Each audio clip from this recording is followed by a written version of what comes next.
12 এর পরে পরে অনেক স্টুডেন্ট আছে যে এই ফার্মাসি লাইনে পড়তে, অনেকের মধ্যে ইচ্ছা থাকে যে আমি বি ফার্ম করবো, এম ফার্ম করবো। আজকের ভিডিওতে ওই সকল স্টুডেন্টদের জন্য একটা ইম্পর্টেন্ট ভিডিও হতে চলেছে, কারণ আমার সাথে আছেন এমন এক স্টুডেন্ট যে বর্তমানে এম ফার্ম করেছে। তার কাছ থেকে জানবো যে এই ফার্মাসি লাইনে যে আসতে চাইছে তার বৃত্তান্ত বিষয় তার কাছ থেকে আমরা শুনবো। সো ওয়েলকাম সৌভিক, আজকে আমাদের চ্যানেলে তোমাকে আমরা স্বাগত জানাচ্ছি। যেহেতু তুমি এম ফার্ম করা আছে, তোমার কবে কমপ্লিট হয়েছে এম ফার্ম? আমার 2022 সালে কমপ্লিট হয়েছে। 2022 সালে। তো তোমার কাছ থেকে কয়েকটা প্রশ্নের মাধ্যমে আমরা জেনে নেব, কারণ আমার অনেক ভিউয়ার্সরা আছে যারা এই লাইনে আসতে চাইছে, পড়াশোনা করতে চাই। তো আমার মনে হয় যে তুমি সবথেকে বেস্ট হবে, বেস্ট অ্যাডভাইজার হবে আমাদের জন্য এবং আমাদের ভিউয়ার্সের জন্য, যে এই প্রফেশন সম্বন্ধে কিছুটা নলেজ তোমার কাছ থেকে আমরা জানবো। আমার প্রথম প্রশ্ন তোমার কাছে হবে যে তুমি এই যে বি ফার্ম করেছো, তারপরে এম ফার্ম করেছো, এই যে তুমি এই যে লাইনটা আসলে কেন, রিজন কি আছে? রিজেন্টলি গেল আমি লাস্ট যখন আমি উচ্চ মাধ্যমিক পাস করি, তারপরে আমার জেনারেল লাইনে যাওয়ার তেমন কোনো ইচ্ছে ছিল না। আমার পরিবারেরও তেমন কোনো ইচ্ছে ছিল না যে আমাকে জেনারেল লাইনে পড়াবে, বা আমারও কোনো ইচ্ছে ছিল না। তো সেই মুহূর্তে আমার কাছে তিনটে অপশন ছিল, হয় মেডিকেলে ডাক্তারি পড়বো, না হলে ইঞ্জিনিয়ারিং, না হলে আদার্স কিছু প্যারামেডিক্যাল বা ফার্মাসি। এই তিনটে অপশন আমার কাছে ছিল। তো আমি ভেবে চিন্তে, আমার ফ্যামিলিও ডিসিশন নিল যে যেহেতু এখন ইঞ্জিনিয়ারিং এর মার্কেট একটু খুব খারাপ চলছে, যে চাকরি বাকরি পাচ্ছে না, তো ছেলেকে আপাতত একটা বি ফার্মাসি পড়িয়ে দিই। আর আমিও ভাবলাম হ্যাঁ ঠিক আছে, বি ফার্মাসি পড়ে নিলে আপাতত কিছু না করতে পারি, আপাতত ওষুধ দোকানটা করতে পারবো। সেটাই অ্যাট লিস্ট সেই হিসাবে আমার সেইভাবেই পড়াশোনা কিছু। ওকে, মানে ফার্মাসিস্ট, অ্যাট লিস্ট ফার্মাসিস্ট, মানে তোমার সার্টিফিকেটে নিজস্ব জায়গায় ওষুধের দোকান তো খোলা যাবেই, তাই না, হাতের পাঁচ হিসাবে। ওকে। আচ্ছা, তুমি যে কোন কলেজ থেকে কমপ্লিট করেছো, বি ফার্মাসি বা এম ফার্মাসি? আমি বি ফার্মাসি কমপ্লিট করেছি উড়িষ্যা থেকে, institute of pharmacy and technology. আচ্ছা, কটকে, ওটা কটকে অবস্থিত। ওকে। এরপর আমি মাস্টার অফ ফার্মাসি করেছি ব্যাঙ্গালোর থেকে, কানাডা কলেজ থেকে। ওকে। তো এই ধরো অলরেডি তোমার ধরো অনেকে বি ফার্মই করতে শেষ করে দেয়, তোমার এম ফার্ম করা আছে, নিশ্চয়ই তোমার ফিউচার কিছু প্ল্যান আছে। তো প্ল্যান কি করে রেখেছো, যে এই যে এম ফার্ম করা আছে, এবার কি ভাবছো বা কি করবে? হ্যাঁ, তো এম ফার্ম করেছি, এবার আমি ভাবছি রিসার্চ এন্ড ডেভেলপমেন্টের দিকেই যাবো। অ্যানালিটিক্যাল, যেহেতু আমি অ্যানালাইসিসের উপরে আমি এম ফার্মা করেছি, তো সেই জন্য আমি ভেবেছি রিসার্চ এন্ড ডেভেলপমেন্টের দিকেই আমার প্রস্তুতি নিচ্ছি।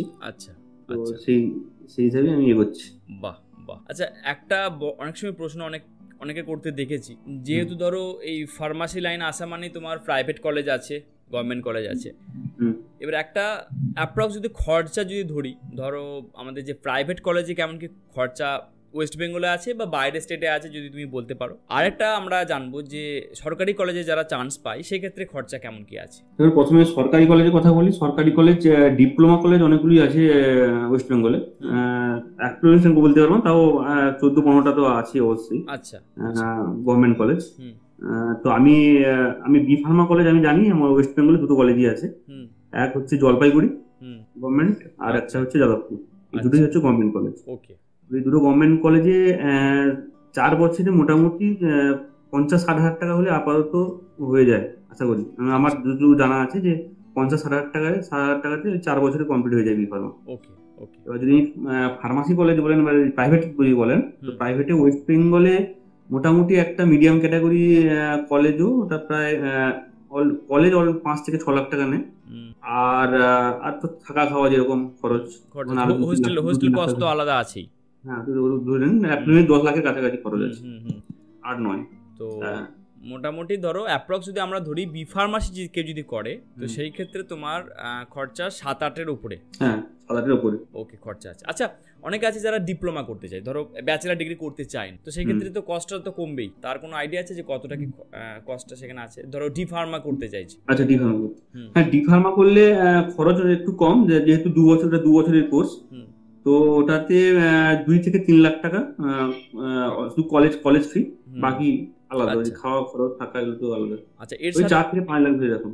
ওকে। এর সাথে আরেকটি প্রশ্ন তোমাকে আমি অ্যাড করে নিচ্ছি। আমাদের ডি ফার্মাসি কলেজ যে আছে, এখানে আমাদের সরকারি কলেজ আছে ওয়েস্ট বেঙ্গল? হ্যাঁ, অনেকগুলো সরকারি কলেজ আছে। কল্যাণী আছে, কন্টেক্ট পলিটেকনিক আছে।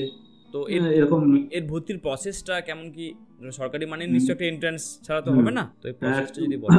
বিভিন্ন কলেজে বিভিন্ন রকমের পরীক্ষা হয়, এবং অনেকগুলো কলেজ যেমন কল্যাণী অনেক সময় নাম্বারের ভিত্তিতে, অর্থাৎ এইচএস এর নাম্বারের ভিত্তিতে কাউন্সিলিং হয়। আচ্ছা। আর অনেকগুলো পলিটেকনিকের মাধ্যমেও যে আমরা যে জানি, আমরা ইঞ্জিনিয়ারিং যে পলিটেকনিক ইঞ্জিনিয়ারিং পড়ি, ওই পলিটেকনিক ইঞ্জিনিয়ারিং র্যাঙ্ক অনুযায়ীও অনেকগুলো কলেজে অ্যাডমিশন নেওয়া করে আছে। তার মানে বিভিন্ন কলেজের বিভিন্ন রকমের সিস্টেম করে রেখেছে।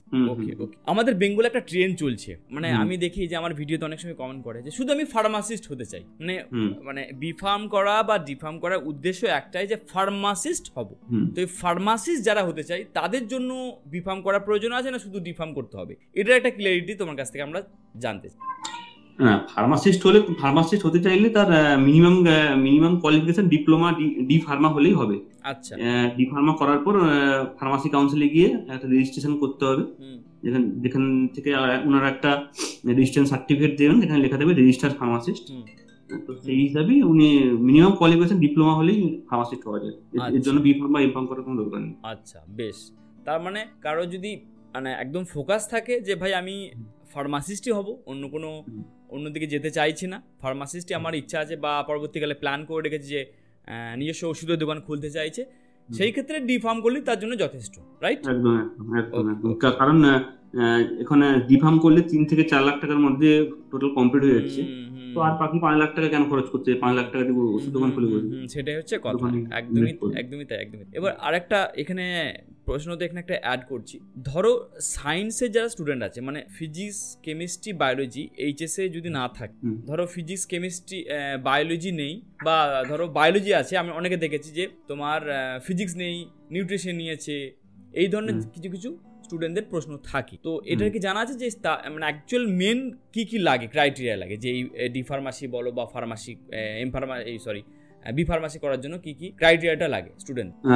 ডি ফার্মাসি কোর্সটা অ্যাকচুয়ালি সায়েন্সের কোর্স, তো এই জন্য pharmacy council of India already PCI যেটাকে আমরা বলি, ওখানে রুল এন্ড রেগুলেশনের মধ্যে বলে দেওয়া হয়েছে যে একজন ফার্মাসিস্ট হতে হলে বা ডি ফার্ম পড়তে হলে বা বি ফার্ম পড়তে হলে তার মিনিমাম ক্রাইটেরিয়া হওয়া উচিত সায়েন্স উইথ 45% মার্কস পেতে হবে, প্লাস অথবা ফিজিক্স কেমিস্ট্রি বায়োলজি অথবা ফিজিক্স কেমিস্ট্রি ম্যাথ ওর সঙ্গে থাকতে হবে। এটা হচ্ছে কম্পালসারি। আচ্ছা, হয় ম্যাথ, ফিজিক্স কেমিস্ট্রি বায়োলজি অথবা ফিজিক্স কেমিস্ট্রি বায়োলজি, এটাকে বলি পিসিবি অথবা পিসিএম।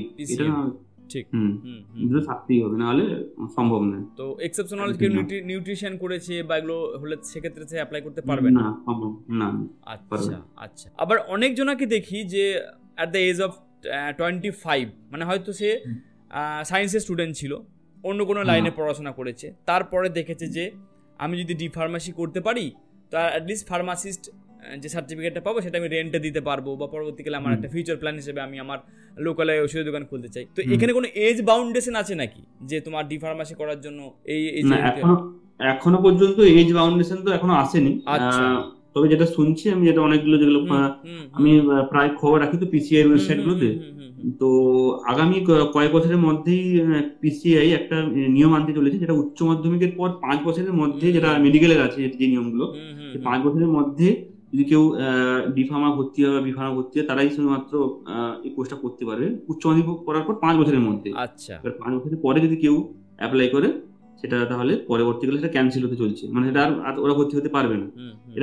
এটা নিয়ে এখন চলছে, এখনো রেগুলেশনটা এখনো আসেনি, তো এটা নিয়ে ভাবনা চিন্তা চলছে। আমি ওয়েবসাইট গুলোতে দেখছি বর্তমানে অনেক আমরা অ্যাড দেখছি ফেসবুকে বা ইউটিউবে দেখতে পাই বিভিন্ন জায়গায়, যে এরকম অ্যাডটা এরকম ভাবে আসে, আপনি কি ফার্মাসিস্ট হতে চান তাহলে অমুক জায়গায় চলে আসুন, আমরা অত টাকায় খরচা করিয়ে ফার্মাসিস্ট করিয়ে দিই।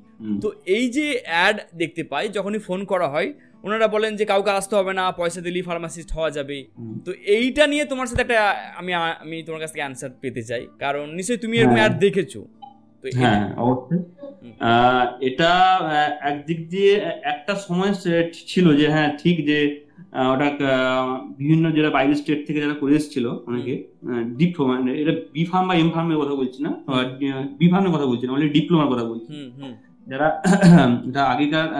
আগে কয়েক বছর আগে বেশ চলছিল যে বাইরের স্টেট থেকে ডিপ্লোমা পাস করে নিয়ে চলে আসবো, তো কোনো ক্লাস করার দরকার নেই, কিছু করার দরকার নেই, ওখানে কলেজে গেলে মোটামুটি একটু কলেজ দেখে নেবে, ওই টুকলিবাজি একটু করে যাই হোক পাস করে দেওয়ার একটা ব্যাপার ছিল ওটা। কারণ এটা মেন কারণ হচ্ছে যারা ওষুধ দোকান যারা আছে, অনেকে যাদের ওষুধ দোকান, যাদের বয়স হয়ে গেছে 40 বছর 30 বছর বয়স, তো তারা কি করছিল, রেন্টে চালাচ্ছিল, তো রেন্টের পয়সাটা অনেক করে দিতে হচ্ছিল, তারা কি করছিল, ওই বাইরে থেকে কিছু দালাল ফালালকে ধরে কিছু কলেজের সঙ্গে কন্ট্যাক্ট করে ওই রকম যে ক্লাস করবো না, কিছু করবো না, বছরে একবার যাবো, পরীক্ষাটা দিয়ে চলে আসবো, দিলে সার্টিফিকেটটা নিয়ে লাইসেন্সটা করে নেবো। তো এটা হচ্ছিল কয়েক বছর ধরে, বিগত আমার দেখা অনুযায়ী। আমি তো যতদিন ধরে বিফার্ম করেছি বা এমফার্ম করেছি, এরকম আমার অভিজ্ঞতা হয়েছে যে অনেকেই যারা বয়স্ক 40 বছর বয়স তারা এসছে পরীক্ষা দিতে আমার কলেজে বা এই কলেজে, যাই হোক। তো সেটা দেখেছি, সেটা এটা সঠিক যে এভাবেই হয়েছিল এক সময়। বাট এই মুহূর্তে পিসিআই এই জিনিসটাকে লক্ষ্য করে বিগত 5-6 বছরের যে এই যে ট্রেন্ডটাকে, এটাকে অনেকদিন ধরে লক্ষ্য করেছিল পিসিআই। তো তারপরে অনেকগুলো অভিযোগ গিয়েছিল পিসিআই-তে। তো পিসিআই এই জন্য এখন একটা নিয়ম করে দিয়েছে যে আগে যেমন ডিপ্লোমা করে এলেই সার্টিফিকেট দিলেই যে লাইসেন্সটা হয়ে যেত, তো এটা এখন সম্ভব হচ্ছে না। 2022 সাল থেকে যারা পাস আউট করছে তাদের জন্য, যারা ডিপ্লোমা করছে, বিফার্মের কথা বলছে, বিফার্ম যারা করে তাদেরকে পড়াশোনা করে পাস করতে হবে। হ্যাঁ, তো সেটার জন্য কোনো সমস্যা নেই। যারা ডিফার্ম করছে তাদের জন্য, যদি এই মুহূর্তে যদি ডিফার্ম কেউ ভর্তি হয়, ধরুন 2024 সাল আজকে, ঠিক 2026 সালে ও পাস আউট করবে, ঠিক 2026 সালে পাস আউট করলে ও একটা সার্টিফিকেট পাবে যে পাস করেছে, সার্টিফিকেট পাবে অমুক জায়গায়, ব্যাঙ্গালোরে অমুক জায়গা থেকে করেছে, কলেজের নাম দিয়ে দিল, হ্যাঁ ঠিক আছে, ওকে পাস করেছে। তো ওই সময় কি হবে 2026 সালে, তখন আগে কি হতো, 2 বছর 3 বছর আগে কি হতো, যদি সার্টিফিকেট নিয়ে এলাম আমি ফার্মাসি কাউন্সিলে, মানে যেটা আমাদের পূর্ত ভবন আছে কলকাতায় আছে, হ্যাঁ, ওখানে গেলাম, মানে সার্টিফিকেট দেখালাম, তো 1 মাস পরে আমাকে রেজিস্ট্রেশন করে দিল যে আমি ফার্মাসি হিসেবে ওয়েস্ট বেঙ্গলে কাজ করতে পারি। তো এখন সেই রুলটাকে এখন একটু বদলে ফেলেছে। আচ্ছা, এখন যারা ডিপ্লোমা করছে তো তাদের জন্য এখন একটা পাস করে আসার পর ফার্মাসি কাউন্সিলে, অর্থাৎ পূর্ত ভবনে গিয়ে, যে কোনো ওয়েস্ট বেঙ্গলে যেমন পূর্ত ভবনে যেতে হবে, যেমন কর্ণাটক কি উড়িষ্যা বা বিহার, তার যেখানে ফার্মাসি কাউন্সিল আছে, ওখানে ওরা একটা এক্সাম কন্ডাক্ট করবে। ওই এক্সামে পাস করলে তখন তুমি সার্টিফিকেট পাবে, তখন তুমি লাইসেন্সটা পাবে বা রেজিস্ট্রেশনটা করতে পারবে। আগে যেমন তুমি পাস করে চলে এলাম, সার্টিফিকেট দিলাম, রেজিস্ট্রেশন হয়ে যেত, এখন কিন্তু সেই সিস্টেমটা আর নেই। আচ্ছা, ডিপ্লোমা করে এলে আগে পরীক্ষা দিতে হবে, পরীক্ষা দিয়ে পাস করতে হবে, তারপরে তুমি রেজিস্ট্রেশন নাম্বারটা পাবে। আচ্ছা, হ্যাঁ, আসলে কারণ ওই যেটা যে চিটিংবাজিগুলো যেগুলো হচ্ছিল, এগুলো আস্তে আস্তে কমানোর জন্য এইসব সিস্টেমগুলো। ওকে ওকে ওকে, বাহ, খুব ভালো ইনফরমেশন কিন্তু জানতে পারলাম। কারণ হচ্ছে অনেক সময় আমরা মিসগাইড হয়ে যাচ্ছি। ধরো এমনটা হচ্ছে যে হ্যাঁ মেবি আমরা ব্যাঙ্গালোরে ব্যাঙ্গালোর বলাটা ভুল, যে কোনো একটা বাইরের স্টেটের কথাই বলছি, পার্টিকুলার একটা জায়গা বলাটাও ঠিক নয়, যে কোনো একটা স্টেট থেকে আমি করে আসলাম ডি ফার্মাসি। এবার আমার জানা নেই, আমি তো ভাবছি যে ব্যাস বিন্দাস, কোনো কিছু পড়াশোনা করবো না, কিছুই নয় আমার কাছে, কলেজে আমার যাবো, একবার পরীক্ষা দেবো, নম করে দেখে চলে আসলাম, দিয়ে আমার রেজাল্ট বেরিয়ে যাওয়ার পর আমি জমা দেবো পূর্ত ভবনে, পাস, মানে আমার চলে আসলো। তো এখানে যখন এক্সামের প্রসেস, মানেই আমাকে সেটা সিরিয়াস হতে হবে, তাই না? মানে আলটিমেট বলতে চাইছে পড়াশোনা করতে হবে, মানে নলেজ গেইন করতে হবে, তারপর তোমাকে না হলে ওইভাবে আর হবে না। আচ্ছা, বেশ, এটা একটা খুব ভালো ইনফরমেশন জানতে পারলাম। আশা করি অনেক আমার ভিউয়ার্সরা উপকৃত হবে এটা দেখে। এবার আমাকে তুমি বলো যে এই যে কোর্স, এই pharmacy, B pharmacy, D pharmacy, pharmacy করছি, এত তোমার কি মনে হয় যে বেনিফিট কি আছে এই কোর্স করলে? কোন 5টা জিনিস তোমার মনে হয় যে এগুলো ফিউচার আছে, এটা নিয়ে স্টাডি করলে অনেকটা ভালো কিছু আছে, ফিউচার মানে বেনিফিট পেতে পারে স্টুডেন্ট? অল জেনারেল আমাদের পশ্চিমবঙ্গের যা পরিস্থিতি, তাতে সরকারি চাকরি তো হচ্ছে না, যদি হচ্ছেও তাদের অবস্থা আজকাল বিগত 2-4 দিন আগে দেখেছেন যে অলরেডি 23,000-24,000 শিক্ষকের চাকরি চলে গেছে। তো এই অবস্থায় যে পরিস্থিতি, তাতে গভর্নমেন্ট সার্ভিস তো হচ্ছে না। বাকি ইঞ্জিনিয়ারিং এর অবস্থাও খুব খারাপ, যে আমি জানি আমার আইটি সেক্টরে এই বছর তো খুব খারাপই চলছে, যে ইঞ্জিনিয়ারিং এর যে আইটি যারা কিছু করোনা করে যেভাবে আইটিতে গ্রোথ হয়েছিল, এখন আর সেই গ্রোথ নেই। তো কতবার চাকরিগুলো বন্ধ হয়ে যাচ্ছে আস্তে আস্তে। বন্ধ নয়, অবশ্যই যারা আইআইটি করছে, যারা আইএম করছে, তারা নিশ্চিত পাচ্ছে ভালো চাকরি, কেন পারবে না? অবশ্যই, কিন্তু আমি অল জেনারেল যদি মিডিয়াম ক্যাটাগরির ছেলেদের কথা বলি, তো তাদের চাকরির অবস্থা খুবই খারাপ। তো এই হিসাবে যদি ফার্মাসি, বি ফার্ম বা ডি ফার্ম যদি করা হয়, আপাতত কোনো হসপিটালে বা কোনো আপাতত খেয়ে পড়ে বেঁচে থাকবে। এক্স্যাক্টলি, এটাই বলতে চাইছি, এটুকু গ্যারান্টি দিতে পারি। আচ্ছা, কারণ এতটুকু আমরা জানি যে হেলথ সেক্টরে কখনোই ডিগ্রোথ যাবে না। কারণ আমি ভিডিওতে অনেক সময় একটি কথা বলে থাকি, সিম্পল লজিক, আমাদের জনসংখ্যা যে হারে আছে, জনসংখ্যা বেশি মানেই রোগ জ্বালা থাকবে, রোগ জ্বালা যত বেশি থাকবে মানে হেলথ সেক্টরের কর্মীদের যে প্যারামেডিকেলের যে এতগুলো কোর্সে এটা লোক লাগবেই লাগবে, তো সেই হিসেবে আমরা খেয়ে পরে বেঁচে থাকতে পারবো। আচ্ছা, এবার তুমি যেটা বলে যে সরকারি চাকরির কি কি অপশন আছে, যদি কেউ সরকারি চাকরির জন্য ভাবে, ধরো আমি এমফার্ম করেছি বাট আমার ফোকাস আছে বা আমার প্ল্যান আছে যে আমি অ্যাটলিস্ট যাই কোনো কেন সরকারি বড় বড় চাকরির জন্য আমি যেতে চাইছি, তো সেখানে কি কি চাকরিতে প্রিপারেশন নিতে পারে? হ্যাঁ, এবার আমি সরকারি চাকরির কথা বলি। এবার ডিপ্লোমা থেকে শুরু করি, যে ডিপ্লোমা করলেই আপাতত তুমি ফার্মাসিস্ট হিসেবে তুমি তো অলরেডি গণ্য হয়ে যাচ্ছ ফার্মাসিস্ট, তো সেই হিসাবে আমাদের বিভিন্ন যে গভর্নমেন্ট যে এগুলো আছে, যে হেলথ গুলো এরিয়াগুলো আছে, হ্যাঁ যে মেডিকেল গুলো আছে, তো সেখানে ফার্মাসিস্টের প্রয়োজন হয়।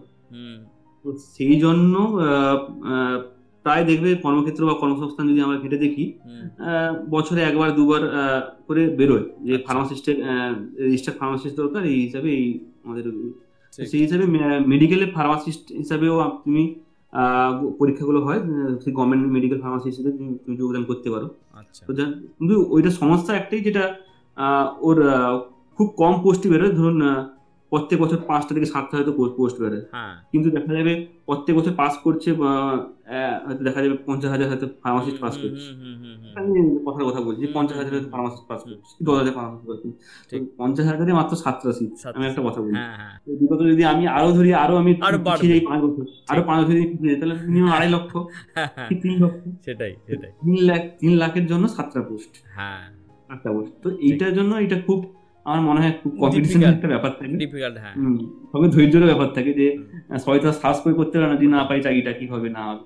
তো সেই হিসাবে বলতে গেলে এইটুকু। আর প্রাইভেট তো অলরেডি প্রাইভেটের তো জব কম নেই। ডিপ্লোমাতে আপনি যে অ্যাপোলো ফার্মাসি বা টাটা 1mg যারা থাকে, এবং যারা দাবা ইন্ডিয়ার একটা হ্যাঁ, এবং বড় বড় যেগুলো প্রাইভেট নার্সিং হোম বা প্রাইভেট হসপিটাল যেগুলোতে, সেগুলোতে অলরেডি সেগুলোতে পাওয়া খুব একটা সমস্যা নয়, বা পেয়ে যায়। ওগুলোতে আপাতত 14-15,000 টাকা তো স্টার্টিং এ পাবি। হ্যাঁ, আপাতত ওটা পেয়ে যায়। আপাতত এটুকু তো ডি ফার্মের জন্য এটুকু আছে। এরপরে যদি বি ফার্ম বা এম ফার্ম বলি, বি ফার্মের পরে তুমি তো আমার থেকে ভালো জানবে মেডিকেল রিপ্রেজেন্টেটিভ হিসেবে, মেডিকেল রিপ্রেজেন্টেটিভ তুমি করতে পারো, কারণ মেডিকেল রিপ্রেজেন্টেটিভ মিনিমাম যদি ক্রাইটেরিয়া বলে ওটা হচ্ছে গ্রাজুয়েশন। তো বি ফার্ম করে যাওয়া মানে গ্রাজুয়েশন হয়ে যাচ্ছে, তুমি মেডিকেল রিপ্রেজেন্টেটিভ করতে পারো। তারপরে যেটা হচ্ছে তুমি প্রোডাকশন যেতে পারো, প্রোডাকশন হাউসে, ঠিক। হ্যাঁ, তুমি কোয়ালিটি কন্ট্রোলে যেতে পারো। আচ্ছা, একটু ইন্টারাপ্ট করছি। প্রোডাকশন বলতে যেটা বলতে চাই যে সৌভিক, এই যে ফার্মাসিউটিক্যাল যে কোম্পানিগুলো আছে, যেটা ম্যানুফ্যাকচারিং ইউনিট যেখানে তৈরি হচ্ছে ওষুধগুলো, সেখানের জন্য আমরা বলছি প্রোডাকশন। হয়তো তুমি আমি জানি, আমাদের হয়তো ভিউয়ার্সদের ব্যাপারটা বুঝবে না। ট্যাবলেট বা ক্যাপসুল বা সিরাপ যেগুলো বা অয়েন্টমেন্ট যেগুলো আমরা ক্রিম ইউজ করছি, বিভিন্ন রকম যেখানে যেগুলো তারা তৈরি করছে, প্যারান্টাল প্রোডাক্ট যেগুলো আমরা ইনজেকশন দিচ্ছি, তো ওইগুলো যে ম্যানুফ্যাকচারিং ইউনিট যেগুলো বড় বড় কোম্পানি, সান ফার্মা, সিপলা, ইন্টাস, ম্যাগলিওর্স, এই যে বড় বড় কোম্পানিগুলো, তো এগুলোতে তুমি প্রোডাকশন গিয়ে কাজ করতে পারো। তো ওখানে হ্যাঁ, এইখানে একটা বলতে পারি, যাদের বাড়িতে থাকার খুব মানে বাড়িতে দেখা যাবে সিঙ্গেল, হয়তো বাবা মার আর কেউ নেই, হয়তো একাই আছে, তো ওদের ক্ষেত্রে একটু সমস্যা হয়, কারণ ওদের প্রোডাকশন হাউসগুলো আমাদের পশ্চিমবঙ্গে কিছু নেই, কারণ আমাদের পশ্চিমবঙ্গে কিছু কোনো কোম্পানি নেই, এটা বলতে গেলে মেডিকেল কোম্পানি কি ইঞ্জিনিয়ারিং কোম্পানি কিছু নেই। আইদার আমাকে বাড্ডি যেতে হবে, ওইদিকে যে হরিয়ানা, ওই দিকটা পুরোটাই হরিয়ানা, পাঞ্জাব, ওই দিকটা অঞ্চলটা, নর্থ ইন্ডিয়া, সাউথ ইন্ডিয়া, এই দুটোই আছে। সিকিম বাদ দিয়ে না হলে ওদিকে হায়দ্রাবাদ, ব্যাঙ্গালোর, গোয়া, এইসব সাইডে গিয়ে থাকতে হবে। তো এই ক্ষেত্রে একটু সমস্যা হয়, না হলে তো আমি বলবো প্রোডাকশন ইজ গুড। আচ্ছা, প্রোডাকশনের কি কি পোস্ট পাওয়া যায়? কোয়ালিটি কন্ট্রোল তো বোধহয় একটা আছে নাকি? প্রোডাকশন বলে একটা প্রোডাকশনই ওদের একটা পোস্ট। প্রোডাকশনের পর প্রথমে তুমি ট্রেনি হিসেবে যোগ করবে, তারপর এক্সিকিউটিভ হবে, তারপরে তুমি ম্যানেজার হবে, ডেপুটি ম্যানেজার হবে, এইভাবে পরপর পোস্টগুলো বাড়তে থাকে। এবার তুমি কোয়ালিটি কন্ট্রোলে যেতে পারো। কোয়ালিটি কন্ট্রোলেও সেই সেম প্রসিডিউর, প্রথমে তুমি ট্রেনি হিসেবে যোগ করবে, তারপর আস্তে এক্সিকিউটিভ, তারপর ম্যানেজার, ডেপুটি ম্যানেজার, এইভাবে তুমি পরপর বাড়তে থাকবে পোস্টগুলো। আচ্ছা, বেশ। তারপর তুমি কোয়ালিটি অ্যাসুরেন্স দিতে পারো। এই কোয়ালিটি অ্যাসুরেন্স সব থেকে, মানে আমি বলি ইন্ডাস্ট্রিয়াল জবের মধ্যে সব থেকে খুব ভালো জব হচ্ছে, এটা হচ্ছে কোয়ালিটি অ্যাসুরেন্স। আচ্ছা, তো কোয়ালিটি অ্যাসুরেন্স জবটা অনেকটা অফিসিয়াল জব, একদম তুমি যাবে, স্যুট প্যান্ট পরে যাবে, অফিসে যাবে, কাজ করবে, আবার তুমি ব্যাক করে আসবে। আচ্ছা, প্রোডাকশনে একটু ফিজিক্যাল স্ট্রেস থাকে, যে বিভিন্ন কাজগুলো প্রোডাকশন বা কিউসিতে যেগুলো দাঁড়িয়ে দাঁড়িয়ে কাজ করতে হয় একটা, ঠিক হিসাবে কোয়ালিটি অ্যাসুরেন্স গুড। মানে কম্পেয়ার যদি করি আমি প্রোডাকশন বা কিছু থেকে। এরপর লাস্ট অপশন যেটা হচ্ছে সেটা হচ্ছে R&D সেক্টর, যেটা রিসার্চ অ্যান্ড ডেভেলপমেন্ট সেক্টর। ওই সেক্টরটা ওটা হচ্ছে টপ মোস্ট সেক্টর বলা হয় যে ফার্মাসিউটিক্যালে যারা টপ মোস্ট যারা স্টুডেন্ট থাকে বা টপ মোস্ট যারা পজিশন, তাদের ওটা হচ্ছে R&D বা R&D সেক্টর যেটাকে বলা। তো ওই সেক্টরে তুমি যেতে পারো, তবে সেটা বি ফার্ম করে একটু চান্স খুব কম থাকে, কারণ বলছি না যে একদম পাওয়া যায় না, তো বি ফার্ম করে যাওয়ার থেকে আমি মনে করি এম ফার্ম করে যদি কেউ যায় তো তার কাছে একটু বেটার চান্স থাকে যে রিসার্চ অ্যান্ড ডেভেলপমেন্ট সেক্টরে। কারণ বড় বড় কোম্পানিগুলো চেষ্টা করে যাতে একটু এই রিসার্চ অ্যান্ড ডেভেলপমেন্টে একটু কোয়ালিফাইড ছেলেকে চাই হবে। সেই জন্য যদি তুমি সিউটিক্স বা অ্যানালিসিসের উপরে তুমি যদি করো, মানে এম ফার্ম করো, যে আমাদের সাবজেক্টগুলো যেগুলো আছে বলা হয়নি বি ফার্মে কি সাবজেক্টগুলো আছে, বি ফার্মের সাবজেক্টগুলোর মধ্যে যেমন সিউটিক্স, ফার্মাসিউটিক্যাল সিউটিক্স আছে, তারপর ফার্মাসিউটিক্যাল অ্যানালাইসিস আছে। তো ওই দুটো সাবজেক্ট যদি কেউ করে, বা ফার্মাসিউটিক্যাল কেমিস্ট্রি, তো এই সাবজেক্টগুলো কেউ যদি এম ফার্ম করে তো ওদের জন্য ফিউচারে R&D তে তো অবশ্যই অপশন আছে। আচ্ছা, বেশ। এবার আমাকে বলো যে কনস কি আছে, যে এই প্রফেশনে পড়ে যেটা মনে হয় যে একদমই খুবই মানে বাজে দিক, কারণ সবেরই ভালো খারাপ আছে, তাই না? তো সেটা যদি আমরা দেখি তো কনস কি বলবে তুমি? কনস বলতে গেলে এই প্রফেশনের কনস তো আছে, অবশ্যই অনেক কিছু আছে। তো তার মধ্যে আমি যেটা বলবো, 4 বছর পরে যে টাকা তুমি খরচ করবে, বা 4 বছর বা 6 বছর ধরে পড়ে বিফার্ম এমফার্ম করে, তো সেই হিসাবে তোমার স্টার্টিং স্যালারি যেটাকে আমি যদি বলি, ইনিশিয়াল স্যালারিটা খুব এক্সপেক্টেড হয় না, অনেকটাই কম হয় একদম, যেটা ইনিশিয়াল ক্ষেত্রে প্রথম ক্ষেত্রে। কিন্তু যেটাকে আমি ফিউচার প্ল্যান করি, আগামী 5 বছর বা 10 বছরের প্ল্যান করি, তখন কিন্তু তুমি অ্যাজ ওয়েল একটা ভালো স্যালারি ইনকাম করতে পারো তুমি 5 বছর 7 বছর পর। আর কনস বলতে গেলে তুমি আমার একটা মনে পড়ছে, বলি তোমার হয়ে বলছি। একটা কনস হচ্ছে, যেহেতু আমরা পশ্চিম বাংলার মানুষ, বাংলাতে তেমন ইন্ডাস্ট্রি না থাকার জন্য, তো আমরা এই পড়াশোনা যাই করি না কেন, আমাকে ভাবতে হবে ভাই বাংলা ছাড়তে হবে আমাকে, যদি আমাকে জব করতে হয়। এইটা প্রথম থেকেই মাইন্ডসেট থাকতে হবে যে আমি এটা ভাবার দরকার নেই যে আমি 5 বছর চাকরি করবো, তারপরে এসে আমি একটা ওয়েস্ট বেঙ্গলের কোনো একটা কোম্পানিতে আমি আবার এক্সপেরিয়েন্স করে আমি জয়েন করে যাবো। এইটুকু ভাবনা চিন্তা থেকে বেরিয়ে আসতে হবে। একদম প্রথম থেকেই আমাকে মাইন্ডসেট রাখতে হবে যে আমাকে বাইরে থাকতে হবে, ফ্যামিলি থেকে আমাকে বাইরে থাকতে হবে। ওটাই আমার জীবন, ওটাই আমার নতুন একটা ঘর তৈরি হবে। তো সেই হিসাবে একটা মাইন্ডসেট তৈরি করতে হয় যে আমাকে বাইরে থাকতে হবে। আর অথবা একটা বিফার্ম করে, যেমন মার্কেটিং জব যেটা আমি করতাম অ্যাজ এ মেডিকেল রিপ্রেজেন্টেটিভ হিসেবে জব করতে হবে। তো আমি তবু মনে হয় যে ধরো একটা বিফার্ম বা এমফার্ম করা স্টুডেন্ট অ্যাকচুয়াল যে মার্কেটিং এর সাথে তো একদম ডিফারেন্স না, যে পড়াশোনা করে আসে খুব একটা মার্কেটিং লাগে না এখন যে কোনো গ্র্যাজুয়েশন একদমই তাই। সেই তুলনায় বলা যাবে যে কোয়ালিটি বা যে কোয়ালিফিকেশন করে এসেছে সেটা তার বাস্তবিক জীবনে অ্যাপ্লাইটা খুবই কম, যতক্ষণ সে বাইরে কোনো চাকরিতে যাচ্ছে, মানে বিশেষ করে তোমার প্রোডাকশন হাউস বা R&D তে, তবেই তার যা পড়াশোনা করেছে সেটা কাজে লাগে, আমার যেটা মনে হয়। বেশ অনেক কিছু আলোচনা হচ্ছে, ভালো লাগছে তোমার সাথে আড্ডা মারতে। আচ্ছা, এবার বলি, তুমি একটা কথা একটুখানি অলরেডি আলোচনা হয়ে বলে ফেলেছো, সিলেবাস কি আছে ধরো বি ফার্ম যদি করতে চাই বা তোমার এম ফার্ম, সিলেবাসে একটু যদি আমাদেরকে আইডিয়া দাও। তো প্রথমে 12 এর যা কোয়ালিফিকেশনের মধ্যে কিন্তু সিলেবাসটা লুকিয়ে আছে। ওখানে বলে দেওয়া হয়েছে ফিজিক্স কেমিস্ট্রি বায়োলজি অথবা ফিজিক্স কেমিস্ট্রি ম্যাথ। আচ্ছা, তোমাকে তো বি ফার্ম করতে হলে তোমাকে একটু কেমিস্ট্রি আর বায়োলজি, ফিজিক্স না হলেও চলবে, ফিজিক্সটা খুব কাজে লাগে না, কেমিস্ট্রি বায়োলজিটা মেন, ওটা কিন্তু তোমাকে একটু ভালো হতেই হবে, মানে পড়াশোনা করতে হবে। ভালো না হলে মানে তোমাকে উচ্চ মাধ্যমিক পড়াশোনা করে সেটা তারা দেখা গেছে গ্র্যাজুয়েশনে গিয়ে ভালো পড়াশোনা সাফার করতে হবে, সেটা ঠিক আছে যদি কিন্তু সেটা যদি কেমিস্ট্রি বায়োলজি যদি একটু আমার মনে হয় ডেপথ নলেজ থাকলে এখানে ভালো, অবশ্যই ফিউচারে ভালো কিছু হবে। বেশ বেশ, তার মানে এখানে অনেকগুলি সাবজেক্ট আছে, যেগুলো সাবজেক্টের কথা যেগুলো বলা আছে, অনেকগুলি সাবজেক্ট এখানে আছে। এখানে প্রায় 4 বছরে 35 থেকে 40টা সাবজেক্ট তোমাকে কভার করাবে। কভার করাবে। আচ্ছা, তো 35 থেকে 40টা সাবজেক্ট আছে এরকম। আচ্ছা, তো তোমাকে কভার করানো হবে। তো তার মধ্যে আমি যেগুলো বললাম যে ফার্মাসিউটিক্যাল অ্যানালাইসিস, ফার্মাসিউটিক্যাল কেমিস্ট্রি, ফার্মাসিউটিক্স, তো আরো যে ফার্মাকোগনোসি, এটা একটা কোগনোসি মানে যেগুলো মেডিসিনাল প্ল্যান্ট হয়, তো ওদের সম্বন্ধে ওখানে পড়ানো হয়। তো তোমার ফেভারিট কোনটা ছিল, মানে কোনটা তোমার বেশি পড়তে ভালো লাগে? আমার অ্যানালিসিস জন্য অ্যানালিসিস করে মাস্টার্স করেছি। আচ্ছা, মানে তোমার ওটার উপরে তোমার ভালো লাগা, ওটাতেই তুমি এগিয়ে গেছো। বাহ বাহ। আচ্ছা, এই মুহূর্তে যদি আমরা কলেজের কথা যদি বলি, হুম তো টপ কলেজ কি হবে? ধরো কেউ আসতে চাইছে, মানে মেন্টালি সে প্রিপেয়ার হয়ে আছে যে আমি ভাই এই লাইনে আসতে চাইছি, হুম তো বেঙ্গলের কি টপ কলেজ তোমার যদি জানা থাকে বলো, বা অল ইন্ডিয়াতে টপ কলেজ কোনটা যদি পসিবল হয় সে ওই কলেজে যাওয়ার জন্য চেষ্টা করো, যদি অন্তত 5টা যদি পশ্চিমবঙ্গে টপ কলেজ আমার যতটুকু জানা আছে, যে আমি প্রাইভেটে যদি বলি, প্রাইভেটে বিসি রয় কলেজ খুব ভালো কলেজ, বিসি রয় যেটা দুর্গাপুরে আছে। আচ্ছা।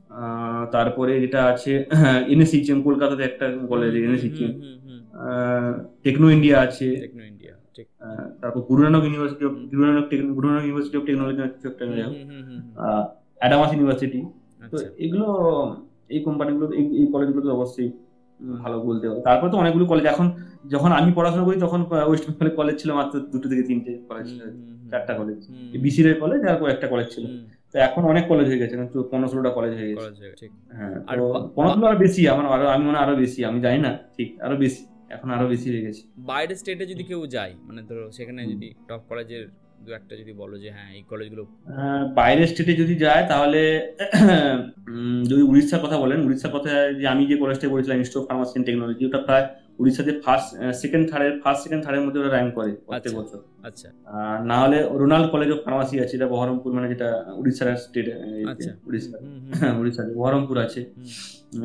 রোনাল্ড কলেজ একটা ফার্মাসি বলে একটা আছে। আচ্ছা। তো এই কলেজগুলো অবশ্যই খুব টপ মোস্ট কলেজ উড়িষ্যাতে বলতে পারি। আর ব্যাঙ্গালোরে তো অনেক কলেজই ভালো ভালো কলেজ আছে, সেগুলো মানে আলামিন college of pharmacy, Canada college of pharmacy, অনেকগুলো কলেজই আছে যারা, এগুলো খুব ভালো কলেজ। বেশ, এবার হ্যাঁ তোমাকে অলমোস্ট আর বেশি সময় নেব না, অনেকক্ষণ তোমাকে বক বক করে বকাচ্ছি। কেউ ধরো, অনেকের আবার ইচ্ছা থাকে যে আমরা বাইরে গিয়ে চাকরি করতে চাই বা বাইরে গিয়ে পড়াশোনা করছি। ধরো কেউ ধরো বি ফার্ম করেছে এখানে, চাইছে যে এম ফার্মটা কোনো বাইরে দেশে, স্টেট বলছি না, বিদেশে গিয়ে পড়াশোনা করতে চাইছি বা জব করতে চাই, এই অপশনটা কতটা কি জানা আছে তোমার, যদি একটুখানি বলো। বাইরে গিয়ে পড়াশোনার অপশনটা যদি জানতে, সেটা আমার খুব একটা নলেজের মধ্যে নেই। তবে বাইরে গিয়ে পড়াশোনা করতে হলে এখন গুগলের ওয়েবসাইট অনেক কিছু আছে, তারা অনেক যেগুলো বললে যে এজেন্সি, এগুলো ওই যারা কলেজে ভর্তি করায়, তো ওদের কাছে গিয়ে যদি জিজ্ঞেস করা হয়, মানে বেটার কিছু হবে। কারণ বাইরের ব্যাপারটা আমি বলতে পারবো না, কারণ বিদেশে ব্যাপারটা আমি জানি না, বিদেশে গেলে কি হয়। তো বিদেশে পড়াশোনা করার তাই অবশ্যই রুল এন্ড রেগুলেশন থাকে, নিশ্চয়ই কোনো এক্সাম হয় বা কিছু হয় তাদের ভর্তি হওয়ার জন্য, ওটা অবশ্যই এক্সপেন্সিভ, অনেক এক্সপেন্সিভ হবে। আর যেটা বাইরে গিয়ে চাকরির কথা যদি বলা হয়, তাহলে যেটা ফার্মাসিস্টের কথা বলছিলাম, মিনিমাম যোগ্যতা লাগবে, ডি ফার্মার যোগ্যতা লাগে। তো আমার অনেক পরিচিত যারা বাইরে দুবাইতে ফার্মাসি হিসেবে কাজ করছে। আচ্ছা। হ্যাঁ, তো দুবাইতে ফার্মাসি হিসেবে কাজ, তো ওদের জন্য একটা ভালো বলতে পারি, যদি ওয়েস্ট বেঙ্গলে ফার্মাসিস্ট যারা যে এগুলো তোমার ওই হসপিটালগুলো তো খুব একটা পয়সা দেয় না ভালো, 14,000-15,000 টাকা কি আর হয়, বছরে 1,000-1,500 টাকা ইনক্রিমেন্ট হয়। তো তাদের ক্ষেত্রে তারা ডিপ্রেশনে চলে যায় যে এইটুকু টাকায় কিভাবে সংসার কিভাবে চালাবো, চলবো। তো তাদের জন্য একটা ভালো অপশন বলতে পারি, তাহলে যদি ওরা যদি দুবাই ফার্মাসিস্টে চলে যায়, দুবাইতে। আচ্ছা। দুবাইতেও ইন্ডিয়ার অনেক ফার্মাসিস্ট ওরা কিন্তু হায়ার করে ওখানকার যে মেডিকেল স্টোর গুলো আছে, যেমন আমাদের অ্যাপেলো ফার্মাসি যেরকম হয় না, ওদের দুবাইতেও এরকম ওদের নিজস্ব ওষুধ দোকানগুলো, ওখানে ওরা হায়ার করে ফার্মাসিস্ট।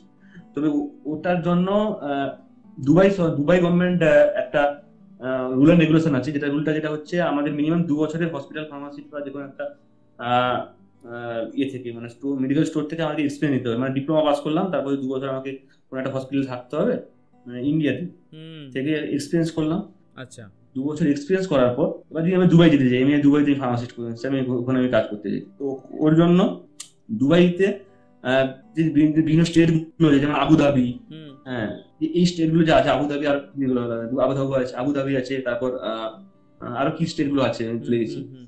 ওদের বিভিন্ন স্টেটের জন্য ওদের একটা লাইসেন্সের এক্সাম হয়, ডিএইচই এক্সাম এটাকে বলে। আচ্ছা, ওই ডিএইচই এক্সাম যদি পাস করতে পারে, তাহলে দুবাই সরকার তোমাকে ওখানে ফার্মাসিস্ট হিসেবে কাজ করার জন্য একটা লাইসেন্স দেবে। তুমি পাস করলে তারপরে তুমি ওই লাইসেন্স নিয়ে চলে গেলে দুবাই।